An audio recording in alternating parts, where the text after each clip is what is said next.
আসসালামু আলাইকুম ওরহমতুল্লাহি ওবরাকাতুহু। আমি দীর্ঘদিন যাবৎ আপনাদেরকে বিভিন্ন রোগের পরামর্শ এবং ঔষধ দিয়ে আসছি।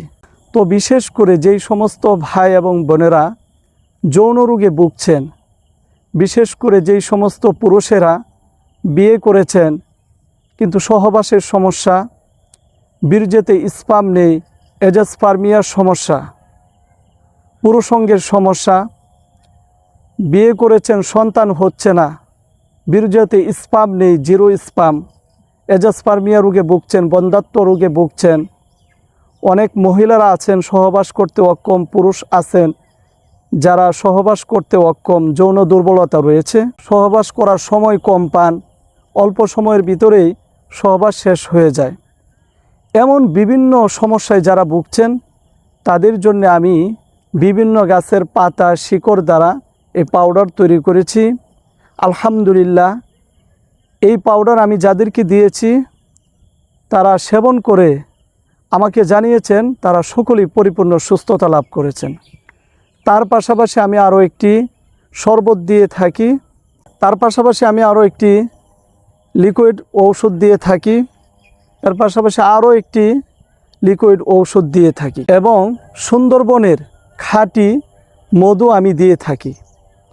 এই সবগুলো ঔষধ একসাথে একত্রিত করে রোগীর সমস্যা অনুযায়ী এই ঔষধগুলো আমি দিয়ে থাকি। তাছাড়াও কেউ যদি চান সুন্দরবনের খাঁটি মধু নিতে, ইনশাল্লাহ সেটাও আপনারা আমাদের কাছ থেকে নিতে পারবেন।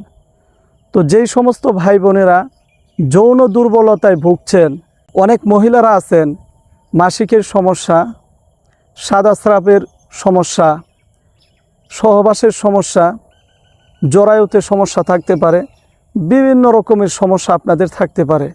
এই সমস্ত রোগ যাদের রয়েছে, আমি যে ঔষধগুলো আপনাদেরকে দেখিয়েছি, আলহামদুলিল্লাহ আপনারা যদি এই ঔষধগুলো সেবন করেন পরিপূর্ণ এই সমস্ত রোগ থেকে আপনারা সুস্থতা লাভ করতে পারবেন যদি আল্লাহ তাআলা সহায় হন। তো এই রোগগুলোতে যারা ভুগছেন তারা চাইলে আমাদের সাথে যোগাযোগ করতে পারেন এই নাম্বারে 01965947974। এই নাম্বারে হোয়াটসঅ্যাপ, ইমো খোলা রয়েছে। অনলাইনের মাধ্যমে কুরিয়ারে সারা বাংলাদেশে এই ঔষধগুলো আমি হোম ডেলিভারি দিয়ে থাকি। আমাদের এই ঔষধের প্রাকৃতিক এই ঔষধের মাধ্যমে, এই গাছগাছড়ার ঔষধের মাধ্যমে হাজার হাজার মানুষ এই সমস্ত রোগ থেকে তারা পরিপূর্ণ সুস্থতা লাভ করেছেন। আল্লাহ চাইলে আপনিও পরিপূর্ণ সুস্থতা লাভ করতে পারবেন। তো সকলেই ভালো থাকবেন, সুস্থ থাকবেন, আমার জন্য দোয়া করবেন, আমি যেন আপনাদের সেবায় নিয়োজিত থাকতে পারি। আল্লাহ তাআলা যেন সেই তৌফিক আমাকে দান করেন।